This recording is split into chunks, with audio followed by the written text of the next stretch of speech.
भगवान के नाम के संबंध में बहुत सुंदर उक्ति है विष्णु दूतों के द्वारा यमदूतों को।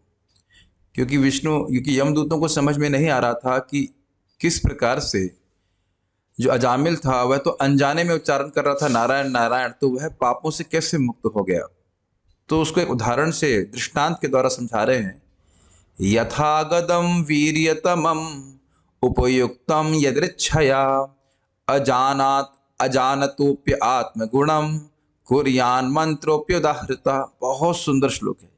यथा प्लस अगदम इज इक्वल्स टू यथागदम। यथा अगदम, अगदम का अर्थ होता है दवाई। तो कह रहे हैं और वीर्यतमम मतलब सबसे शक्तिशाली। तो कह रहे हैं जिस प्रकार सबसे शक्तिशाली दवा उपयुक्तम यदृच्छया, यदृच्छा मतलब अननोइंगली, अनजाने में भी कोई अगर उसका उपयोग कर लेता है, उपयुक्त मतलब उपयोग कर लेता है, तो अजानतो अपि आत्मगुणम, मानो यद्यपि वह जानता भी ना हो फिर भी उसके गुण को, यानी कि दवा के गुण को नहीं जानता हो तो भी वह दवा कार्य करती है। ये समझ रहे हैं। यथागतम वीरतम उपयुक्तम यदृच्छया अजानतुपि आत्मगुणम कुर्यान।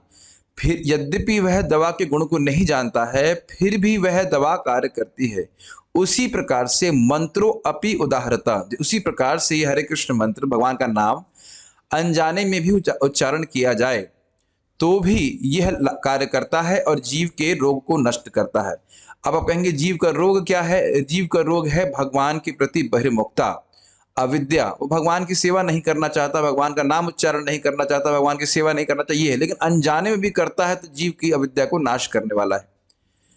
आप जानते हैं इस संबंध में एक और बात आएगी कि जब हम किसी स्टोर पर जाते हैं, दवाई के स्टोर पर, तो अलग अलग दवाइयां होती हैं और ऐसा नहीं होता है कि सभी दवा हम उपयोग कर सकते हैं। कुछ कुछ दवाइयों की डेट निकल जाती है तो यद्यपि वो दवा प्रमाणिक हैं लेकिन वह हमारे उपयोग के लिए नहीं होती हैं। जैसे कृते यत ध्यायते विष्णु, ध्यान जो था वो सत्युग का दवा था जीवों की उद्धार करने के लिए। और उसके बाद त्रेतायाम यजते मखई, त्रेता युग में बड़े बड़े यज्ञ करने के द्वारा जीव की शुद्धि होती थी। और उसके बाद द्वापर युग में भगवान कृष्ण की, विष्णु की आराधना बड़े बड़े मंदिर में होती थी। भगवान की आराधना होती थी अर्चन के द्वारा, और इसके द्वारा लोगों का, व्यक्ति का उद्धार हुआ करता था। लेकिन कलौ तद हरि कीर्तनाद, वह सारे लाभ व्यक्ति को केवल भगवान के नाम उच्चारण करने से प्राप्त हो जाते हैं कलयुग में। तो यानी दवा कौन सी काम करेगी?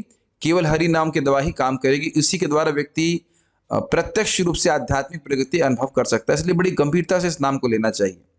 साथ ही साथ इसमें और मैं कुछ कहना चाहता हूं कि जब हम दवा लेते हैं, डॉक्टर के पास आते हैं, डॉक्टर साहब बहुत बड़ा रोग हो गया है, हमें इलाज करिए, तो डॉक्टर जो हमको दवा बताता है तो हम ये नहीं कहते कि हम do we feel like taking it और नॉट, क्या हमको मन कर रहा है लेने का कि नहीं लेना कर रहा है। अर्थात दवा का प्रभाव उसके स्वाद के ऊपर निर्भर नहीं करता है। तो हमें कैसा भी लगे, किसी एक विशेष दिन में अच्छा लगे बुरा लगे, हमको हरे कृष्ण मंत्र ले लेना चाहिए, लेते रहना चाहिए, ये समझते हुए कि हम अविद्या रूपी रोग से ग्रसित हैं जो बुखार की तरह है।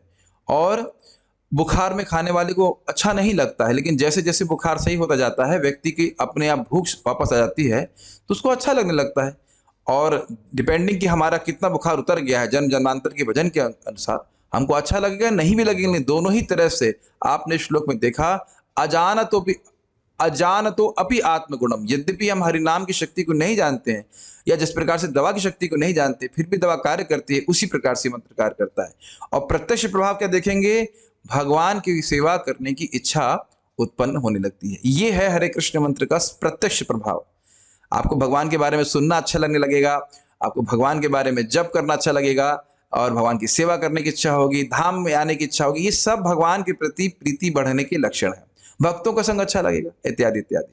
ठीक है, तो इस हरि नाम की दवा को हम बड़ी गंभीरता से लें और देखें अपने इस रोग अविद्या को जाते हुए। हरे कृष्णा।